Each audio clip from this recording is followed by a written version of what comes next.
வணக்கம். தமிழ் இலங்கை செய்திகளோடு இணைந்து கொள்ளும் நான் மகளினி கமலநாதன். ஜனாதிபதி வேட்பாளராக தம்மிக்க பெரேரா விலக்கியமை தொடர்பில் வெளியான காரணம். 3 பிள்ளைகளின் தாய் கொடூரமாக கொலை. ஜனாதிபதி போட்டியிலிருந்து ரணில் விலக வேண்டும். காலநிலையில் ஏற்பட உள்ள மாற்றம். கிராம உத்தியோகத்தர்கள் எடுத்துள்ள அதிரடி தீர்மானம். ஜனாதிபதி தேர்தல் தொடர்பில் அளிக்கப்பட்ட முறைப்பாடுகள். தேர்தலுக்கான நிதி தொடர்பில் அரசாங்கத்தின் அறிவிப்பு. இனி வருவன விரிவான செய்திகள். பொதுஜன பெரமுன கட்சியின் ஊடாக ஜனாதிபதி வேட்பாளராக போட்டியிடுவதில் இருந்து தொழிலதிபர் தம்மிக்க பெரேரா விலக்கிக் கொண்டமைக்கான காரணங்கள் வெளியாகியுள்ளது. கொழும்பின் ஊடக பரபரப்பிலிருந்து இந்த காரணங்கள் கசிந்துள்ளன. முன்னதாக தாம் பொதுஜன பெரமுன கட்சியின் ஊடாக ஜனாதிபதி வேட்பாளராக போட்டியிடுவதாக தாமை முன்பது தம்மிக்க பெரேரா கோரிக்கை ஒன்றை விடுத்திருந்தார். இந்த கட்சியால் ஏற்றுக்கொள்ளப்பட்டது. இதனை நாமல் ராஜபக்சவும் உறுதிப்படுத்தியிருந்தார். எனினும் திடீரென தம்மிக்க பெரேராவின் நெருங்கிய உறவினர் ஒருவர் சுகீனமடைந்து மருத்துவமனையில் அனுமதிக்கப்பட்டிருந்தார். இந்த சூழ்நிலையில் அவர் போட்டியிலிருந்து தாம் விலகுவதாக கட்சிக்கு அறிவித்திருந்தார். இந்நிலையில் நெருங்கிய உறவினரின் சுகையினம் மாத்திரமல்லாமல் தமது தொழில்துறையில் பணியாற்றும் பணியாளர்களின் எதிர்காலம் தாம் ஜனாதிபதி நிலைக்கு போட்டியிடும் போது எதிர்க்கட்சிகள் செய்யப்போகும் எதிர்பிரச்சாரங்கள் தமது எதிர்காலத்தையும் பொதுஜன பெரமுனவின் எதிர்காலத்தையும் பாழடித்துவிடும் என்ற காரணங்களாலும் அவர் போட்டியிலிருந்து விலக்கிக் கொண்டதாக தெரிவிக்கப்பட்டுள்ளது. புத்தளம் மதுரங்குழியின் நல்லனத்தளவ பிரதேசத்தில் 3 பிள்ளைகளின் வயது தாயொருவர் இன்று கொடூரமாக கொலை செய்யப்பட்டுள்ளார். குறித்த பெண் தனது வீட்டினுள் மர்மமான முறையில் கட்டப்பட்டு ஆடைகள் என்று படுகொலை செய்யப்பட்ட நிலையில் மீட்கப்பட்டுள்ளதாக போலீசார் தெரிவித்துள்ளனர். மதுரங்குழிய நல்லனத்தளவ பிரதேசத்தை சேர்ந்த செல்வகுமாரிக்கார் அயினா உம்மா என்று 71 வயதுடைய 3 பிள்ளைகளின் தாயை எவ்வாறு உயிரிழந்துள்ளதாக போலீசார் தெரிவித்துள்ளனர். 3 பிள்ளைகளின் தாயான இவர் தனக்கு சொந்தமான தென்னந்தோப்பு காணியில் உள்ள வீட்டில் தனியாக வசித்து வருவதாகவும் பிள்ளைகள் எப்போதாவது தம்மை பார்க்க வருவதாகவும் தெரிய வந்துள்ளது.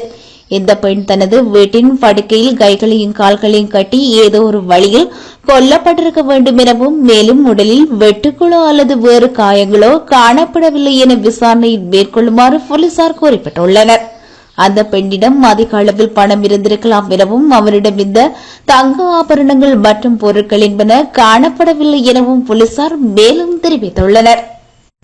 ரணில் விக்ரமசிங்க ஜனாதிபதி போட்டியில் இருந்து விலகிக் கொள்ள வேண்டும் என நீதியமைச்சர் விஜயதாச ராஜபக்ச தெரிவித்துள்ளார்.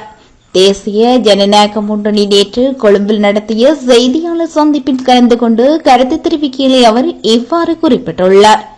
ஜனாதிபதியின் ஆலோசகர் ஒருவர் வேட்பாளராக போட்டியிடுகின்றார். ஜனாதிபதியின் ஆலோசகர் ஒருவர் வேட்பாளராக வருவதாக இருந்தால் அது ஜனாதிபதியை ஊக்குவிப்பதற்கே போட்டியிடுகிறார் என்பது எவருக்கும் புரிந்து கொள்ளலாம். இந்த செயல் சட்டவிரோதமானதாகும். இது தொடர்பில் ஜனாதிபதி வெட்கப்பட வேண்டும். ஜனாதிபதி இந்தளவு கீழ் மட்டத்துக்கு செல்வதாக இருந்தால் அவர் போட்டியிலிருந்து விலக்கிக் கொள்ள வேண்டும். எந்த முறை ஜனாதிபதி தேர்தலில் போட்டியிடுவதற்கு இதுவரையில் 27 பேர் கட்டுப்பணம் செலுத்தியிருக்கின்றனர். இது ஜனநாயக உரிமையை துஷ்பிரயோகம் செய்யும் செயலாகும். இதேவேளை நானே ஸ்ரீலங்கா சுதந்திர கட்சியின் உத்தியோகபூர்வமான தலைவர். ஸ்ரீலங்கா சுதந்திர கட்சி சார்பாகவே நான் போட்டியிடுகின்றேன். இடைக்கால தடை உத்தரவு இருப்பதால் அதனை பயன்படுத்துவதில்லை. கூட்டணி அமைப்பது போட்டியிடும் போது கட்சியை யாரும் ஊக்குவிப்பதில்லை. போட்டியிடும் கட்சியை சின்னத்தையுமே ஊக்குவிக்கப்படுகின்றன.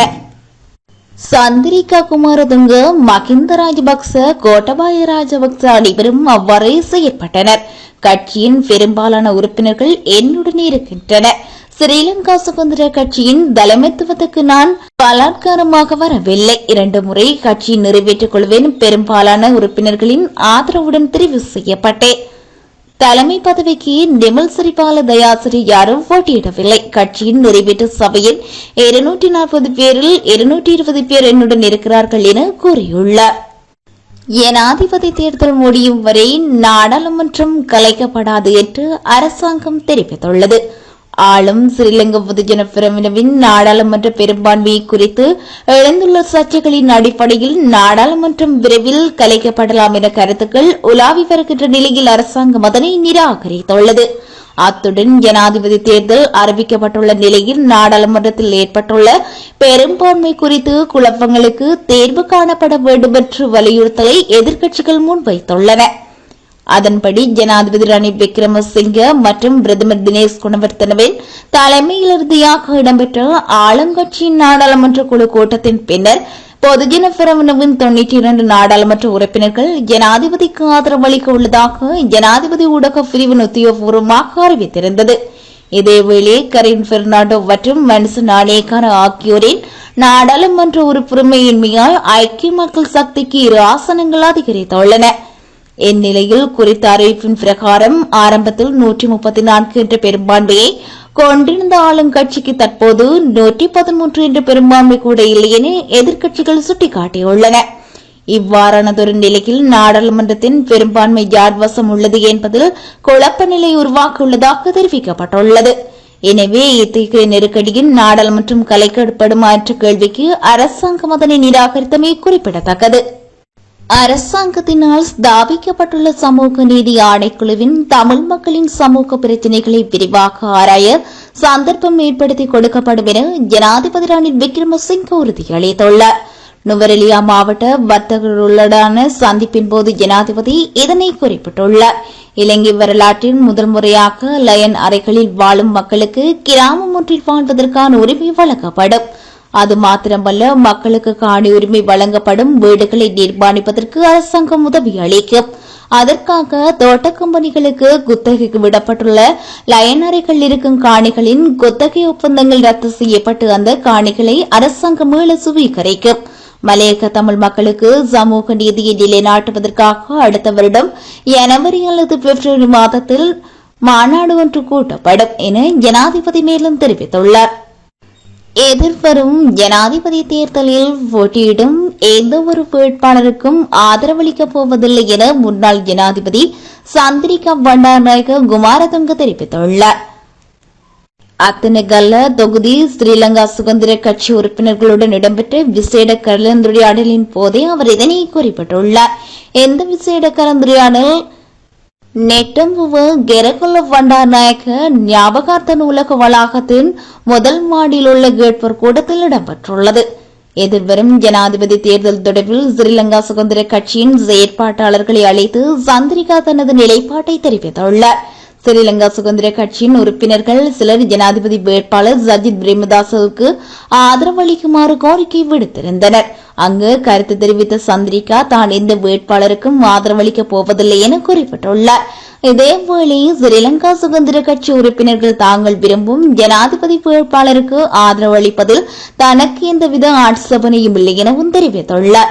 மேலும் கருத்து தெரிவித்த சந்திரிகா தான் ஸ்ரீலங்கா சுதந்திர கட்சியின் பழைய உறுப்பினர் என்றும் தெரிவித்துள்ளார்.